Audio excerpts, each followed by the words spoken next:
Welcome to Brave Healer Productions. We are waking the world up to what's possible for healing, one brave word at a time. Welcome, everyone. I'm Laura DeFranco, the CEO of Brave Healer Productions, where we have a mission to wake the world up to what's possible for healing, one brave word at a time. And here today to help me with that mission is the lead author of a new book that is coming out tomorrow. This one is called The Caregivers Advocate, a complete guide to support and resources. Welcome, Debbie. Thank you so much for having me. I am so excited. We're finally here. It's Oh my gosh. tomorrow. I know. I'm excited too. You guys, Debbie Compton is a 3-time caregiver for parents with different forms of dementia. She is a certified caregiving consultant and advocate, educator for the Alzheimer's Association, speaker, and author of 10 books. Debbie founded The Purple Vine, whose mission is to empower caregivers to reduce stress, block burnout, and laugh again. I love that last part, Debbie, laugh again. So, The Caregivers Advocate, why this book? Oh my goodness. Because I have such a heart for caregivers, having been there myself 3 times. And, I led teams nationwide. Being a caregiver was more difficult. And I couldn't find the support and help that I needed. And I don't want other people to struggle like I struggled. And so I learned so many things. Each time we'd go through with a different parent, I'd learn more things that I wish I would have known at the beginning. I could have made their journey easier, and I could have made my journey easier myself too. So I just want to get that information out and support caregivers and let them know you're not alone. We are here for you. We want to help you, and with actionable tools. There are too many things that are fluff, as I call it, is the theory and this is, and I learned all the stuff about what's going on in the brain, but I'm telling you, Laura, when your dad is hallucinating, you don't care what's going on in his brain. You want to know, how do I deal with this? What can I do to alleviate this situation, maybe reduce it, maybe stop it from happening again? And so that's the things I focus on. That was a perfect example because I was going to ask you to, give us a personal example of what was the kind of support you needed then. And that, oh my gosh, in the moment of a crisis, yeah, you don't care about the science. You just need something to do right then to help you and him and keep everybody safe, right?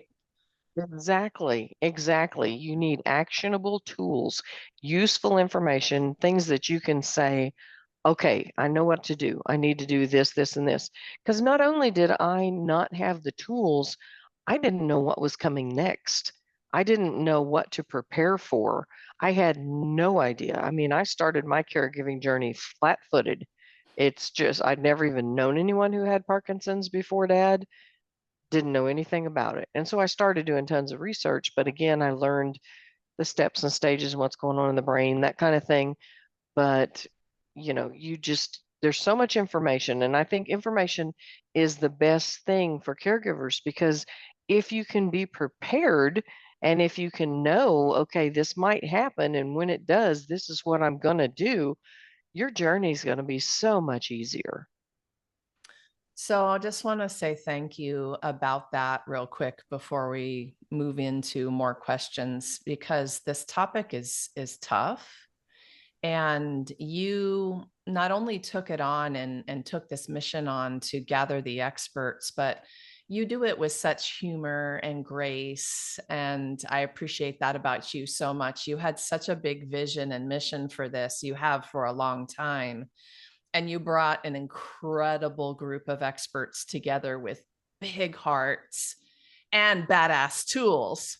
So Debbie keeps repeating about, you need the tools. Well, we've got the tools for you, and we're so excited to get this book out and about. But, thank you for how you do what you do. If thinking about caregiving in general, what do you think is the most important thing you want people to know? Hmm. Take care of yourself along the way.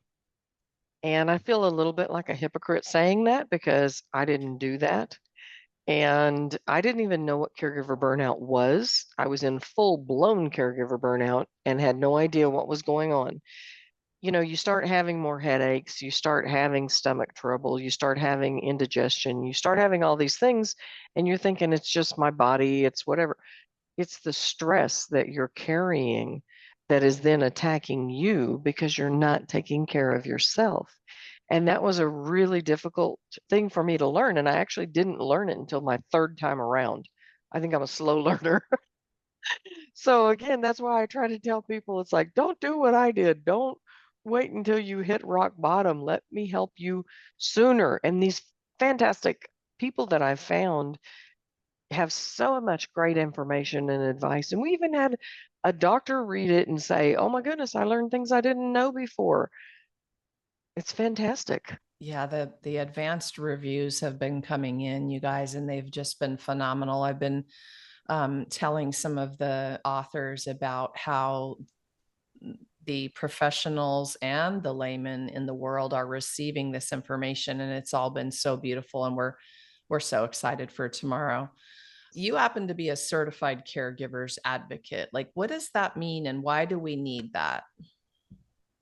Because we even have a full chapter on that in our book about be their voice. You have to speak for them. You have to, the best thing that you can do as a caregiver is learn your person, learn their likes and dislikes, learn what food they like, what movies they like to watch, all the things, because one day they won't be able to talk to communicate that to you, and you need to already know it. If you don't, that's where we run into anger and we have frustration, and they may throw things and because they can't speak to convey it. So you need to learn your person, be their advocate, be their voice, talk for them, learn, and the only way you can do that is if you know what their wishes are. So really learn your person, and then you can help their journey go the way that they want it to go and honor their wishes when you know what it is, what they are. So, some of the professionals in this arena have been certified as an advocate, which I would imagine means that they understand that communication process. They understand how to work those fires that happen in the middle of Mhm. your caregiving and all the things. Yeah. What else about that? Well, you need to talk to their doctors. You have to be the one that stands in between with the doctors, the nurses, and all that. And doctors are fantastic and they do a great job, but they don't know your person.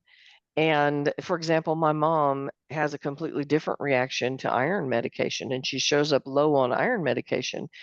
They give it to her and it made her horrifically sick. I know that. They don't know that because they change doctors all the time. So you have to communicate with them. You have to stand in the gap and say, no, this is not what we want to do. Because again, they're treating a lot of different people. They don't specialize in your one individual person, and that's what you need to do. I want to back up to the take care of yourself thing for a minute again. And we all talk about, put the oxygen mask on yourself first. We talk about this so much. And it is so necessary because there's worse than just burning out. There's illness and disease. And you gave some great examples of some of the symptoms even that might be normal to feel. It's just you're not linking them up to caregiver burnout, or maybe you are, maybe you have Yeah. like half a clue. But I want to take the self care conversation to the next level. You said you weren't so good at it at first. I would imagine you're better these days. What was the turning point? The turning point was when I hit rock bottom and when I just felt like I couldn't go on, I couldn't do it anymore. And so I was taking care of my mother-in-law with Alzheimer's, and she had five children, sorry.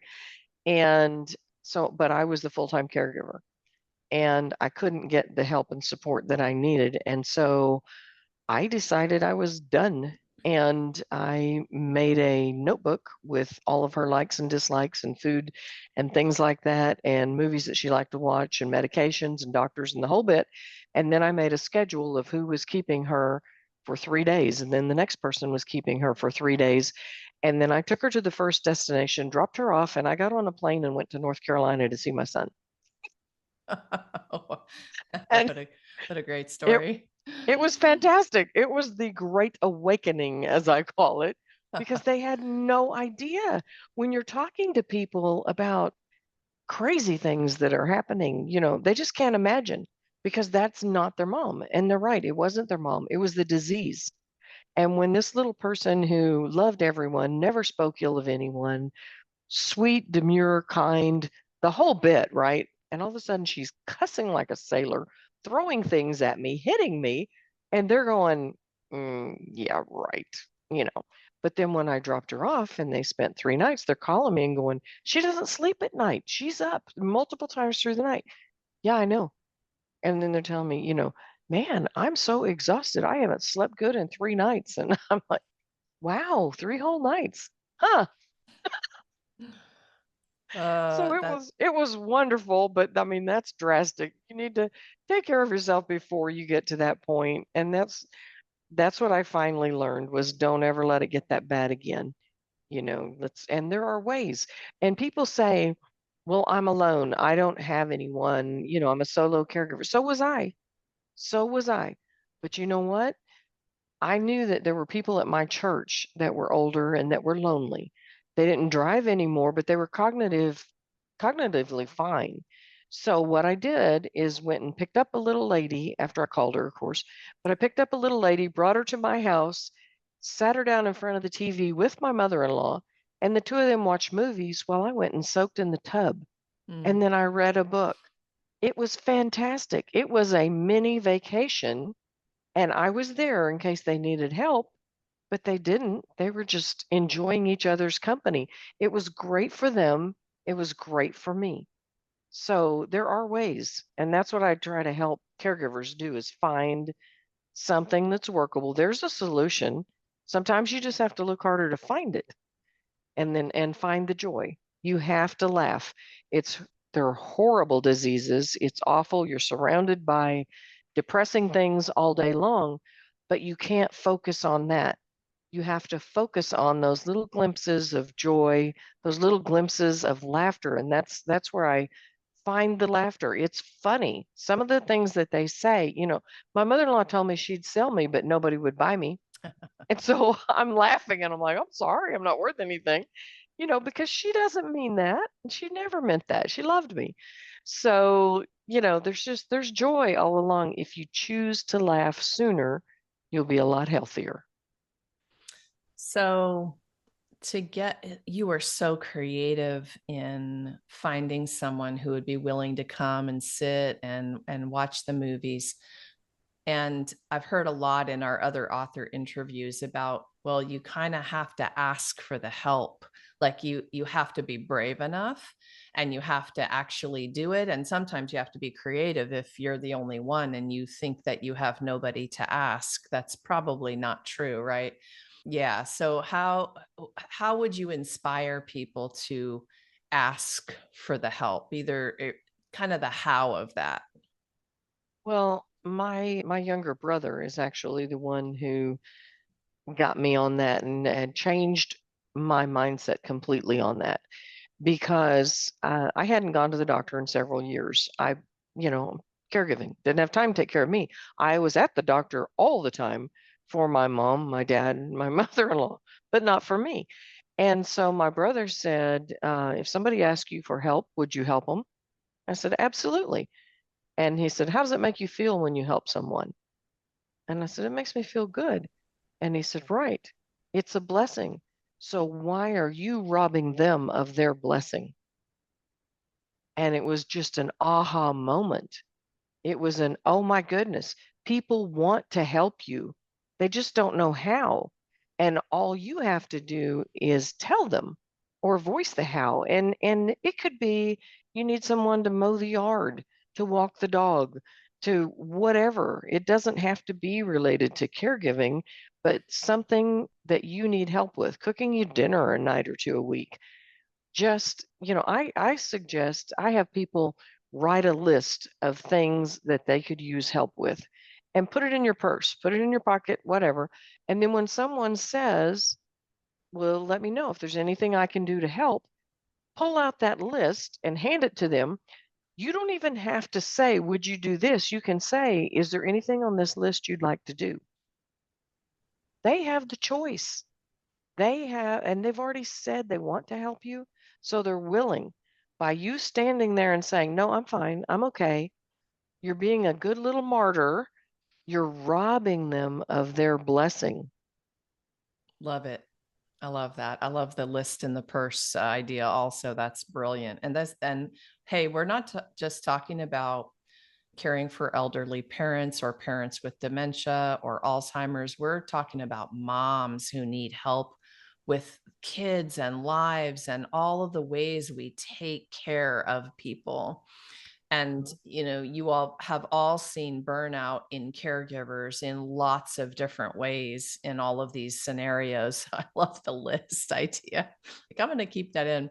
Oh my gosh, we have neighbors who had a serious accident. One of them had one, and so now the whole family is thrown into a caregiving role.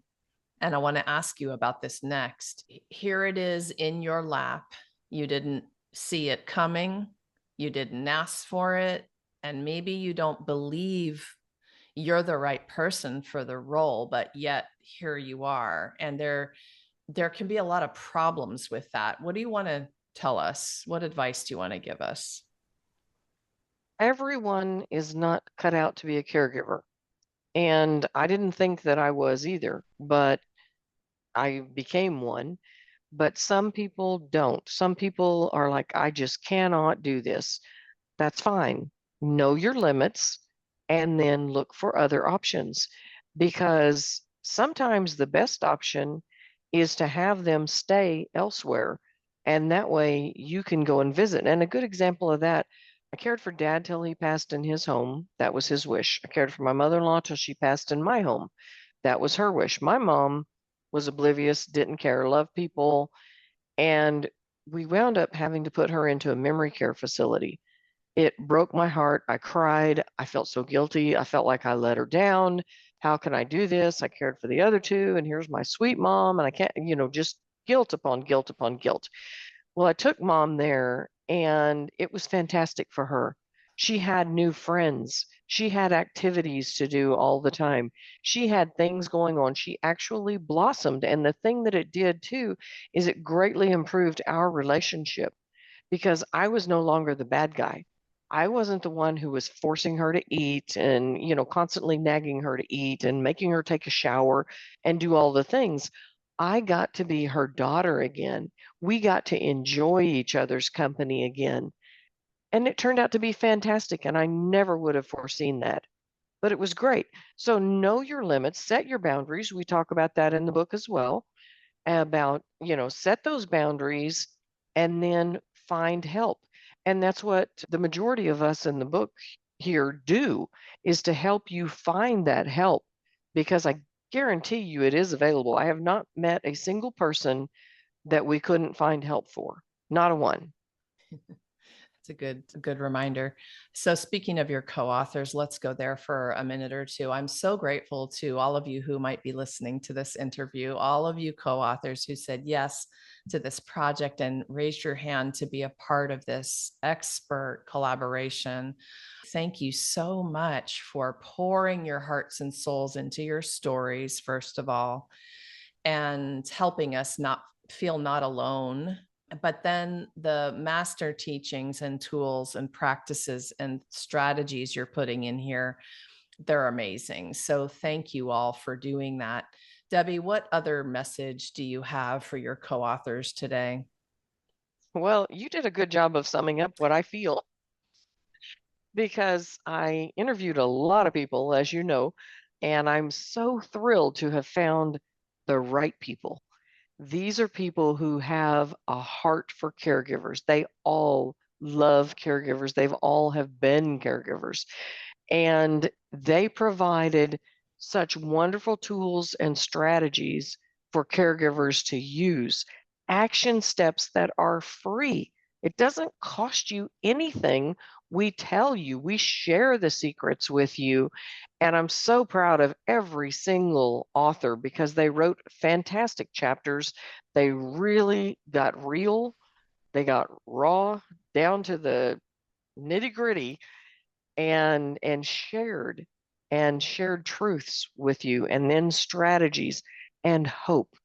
And I think that's the thing that I love the most too, because you have to have hope, and there's hope in every single chapter. And so I'm so excited. I thank them so much. I've been so thrilled to get to know each of them better, and so happy that they participated in this. And this will not be the last project we do together. We're gonna do things together, and collaboration is fantastic. And I just can't say enough good things about every single co-author. They're incredible. So you actually have a thing or two going on other than the book project. Tell us what you're up to in the world and what projects you're working on. How do people work with you? Give us all the other good stuff. Okay, well, I do Zoom consultations for caregivers. And the reason I do that is because when you're a caregiver, getting your loved one dressed and getting them ready and taking them out to go somewhere to meet someone, then worrying about what they're doing or what they're getting into, it's very stressful for the caregiver. I know that. I've been there. So I do Zoom consultations. You can talk to me on Zoom while your loved one's sleeping, while they're watching a movie, if they have a particular time of day or routine that fits in to your schedule, then you just book a call with me and we talk. And sometimes caregivers just need to vent, and that's okay, because I get it. I understand, because it's not just venting, it's venting to someone who gets it. And then I offer hope and encouragement. And so they always leave refreshed and feeling better. Hopefully, I can give them strategies and tools and things that they can do to make their life more enjoyable, because life is too short. You've got to find the joy. So that's one of the main things that I do. A second thing that I do is I love doing speeches because I like to talk. But and I love people and I love helping people. So I do in-person speeches and share, differences between Alzheimer's and normal aging, or steps of Alzheimer's, whatever it is that they need, share information to support them where they are.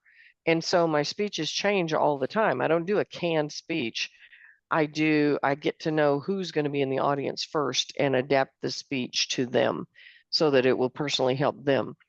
And then the third thing that I'm doing, I'm creating online programs. And so this is a brand new thing for me.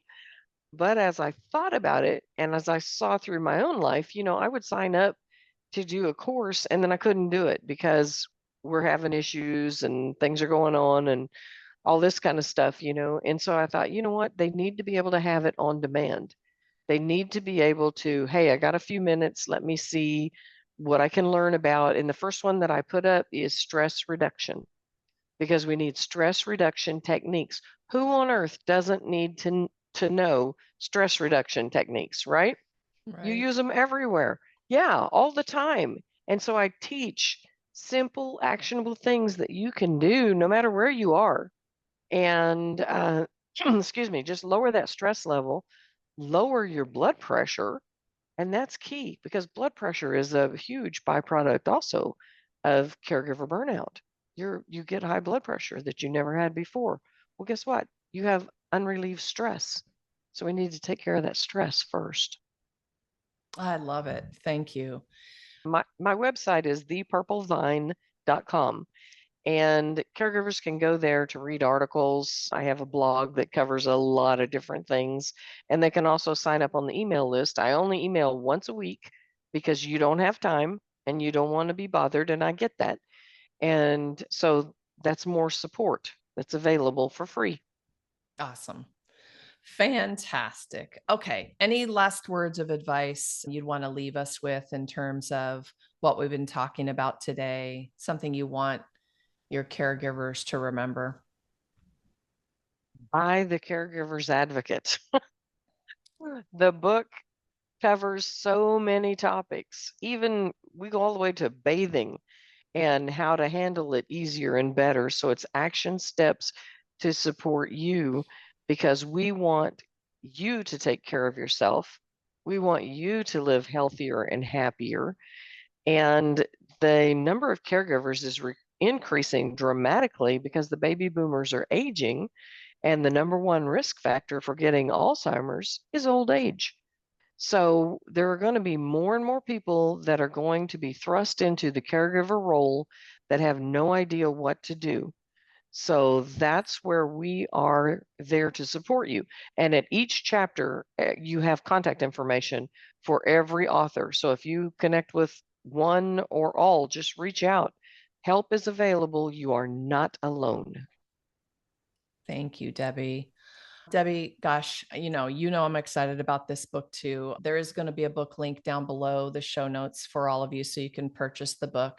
But thank you so much for what you do in the world and for being here today to share it with everyone.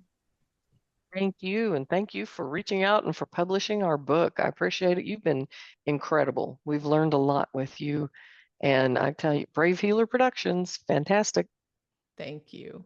And Debbie said it, this is way more than a book. So now to our listeners, you have a generous community waiting. And maybe you heard something today in the interview that got you curious. Maybe you have a question, maybe you need the support.